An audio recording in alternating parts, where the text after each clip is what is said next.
What's up, gamer? My name's Waluko, and today I want to talk about the single biggest change coming to Path of Exile 1 in the Curse of the Allflame League, the change to the socket color system. Since the dawn of Path of Exile 1, your character gets their skills and can power them up through all of these colorful gems that can be stuffed into their gear. To hold those gems, most of the gear you find in the game comes with sockets that match the colors of those gems, and in order to fit the gems on the gear, both the sockets and the gems have to have the same color. So you can only put red gems in red sockets, green gems in green sockets, and blue in blue. That's something they explained from the very beginning of the game when you wake up on the beach. Later in the game, there were a couple different ways that you could turn those sockets from red, green, or blue into white sockets that could hold gems of any color. And having those white sockets on your gear was generally seen as a pretty good thing, because they allow a lot more flexibility in the gems you can socket there. But now, with the Curse of the Allflame League, they're kind of reversing that whole system. The way the socket color system will work going forward is that a socket of any color can also hold a gem of any color, and basically the default or neutral color of a socket is going to be white. That said, you can, and frequently still will, find gear that has sockets of the original three colors. Even if you find a piece of gear that has a non-white socket in it, you can still fit gems of any color in that non-white socket. So you'll be able to stuff red gems in blue sockets or green sockets,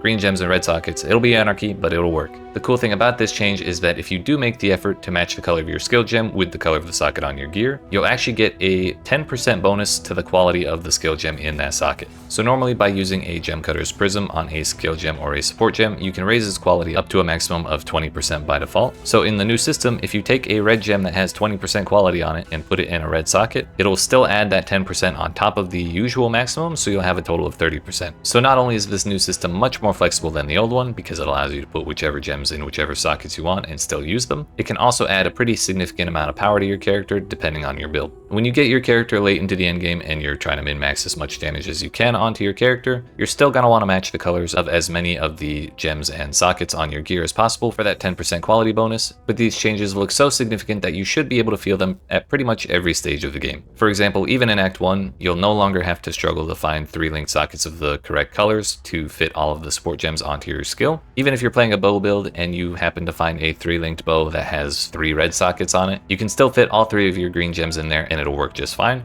You might be a little bummed that you don't get the bonuses from the quality, but like, at that point, at least you can use your abilities. Which I know for me personally, I've had many runs in the past where I can't even find a 3-link with the correct colors all the way through the end of Act 2. So like, we beat Act 2 on a 2-link and then have to jump straight to a 4-link when we hit Act 3. That's no longer going to be a thing at all, ever. Because now you just find the gear with the links and no matter what, it'll work. So it's going to greatly smooth out the very early game. And even as you get into the early end game and you're looking for like Skin of the Lords and Skin of the Loyal, or like anything else that can be difficult to find with the correct sockets, now it doesn't matter nearly as much as it used to find those pieces of gear with the correct colors, because even if you get the wrong ones, your skills will still work. They just won't be quite as strong as they could possibly be. Honestly, this is probably one of the changes in Curse of the Allflame that I'm most excited to try out for myself. I'm very excited. I can't wait. Now, there are a couple of other changes coming to different systems in this game that relate to the socket color system, specifically chromatic orbs. Instead of fully randomizing the colors of the sockets on a piece of gear, they are going to be guaranteed to give you at least one non-white socket, though they can give you more if you get lucky.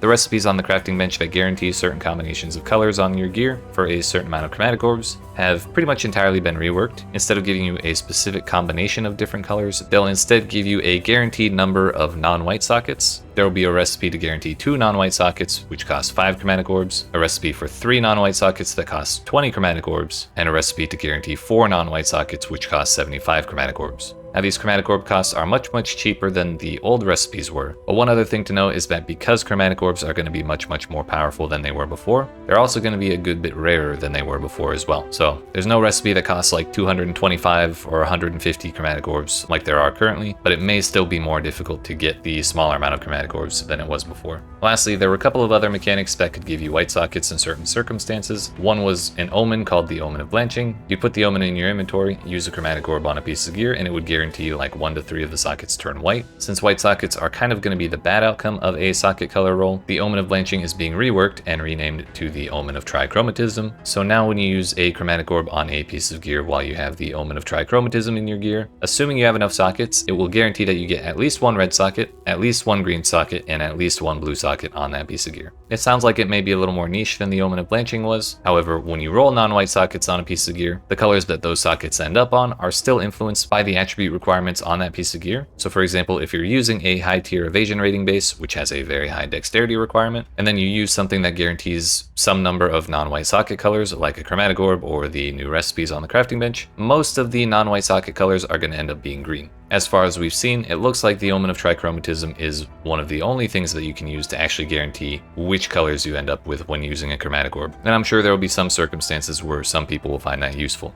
The other source of white sockets that's getting changed is the white socket outcome that you could potentially get when using a Vaal orb on a piece of gear. So currently, if you use a Vaal orb on a piece of gear, there's a non-zero chance it changes one or some or all of the sockets on the piece of gear into white sockets. That's basically getting reversed. Instead of guaranteeing white sockets, if you manage to hit the color change outcome, it will guarantee non-white sockets. Although I don't know if those socket color outcomes are going to be weighted based on the attribute requirements on the gear. Since it's Vaal orbs and Vaal orbs are pretty random, I could see a future where they are rolled entirely randomly, but I guess we'll just kind of have to wait and see. Either way though, that's all I really wanted to point out about these changes. But what do you think of them? Is this a good change to one of PoE1's oldest and most important systems, or do you prefer the old way? Let me know in the comments. If you enjoyed this content, then don't forget to like and subscribe for more like it. And also come see me live on both Twitch and YouTube during Curse of the Allflame's launch weekend. We'll be doing 12-hour streams on Friday, Saturday, and Sunday, starting at 1 p.m. Eastern Daylight Time, to check out all of the new stuff as quickly as we can after the league launches. Last but not least, thanks for watching, and I'll see you in another video.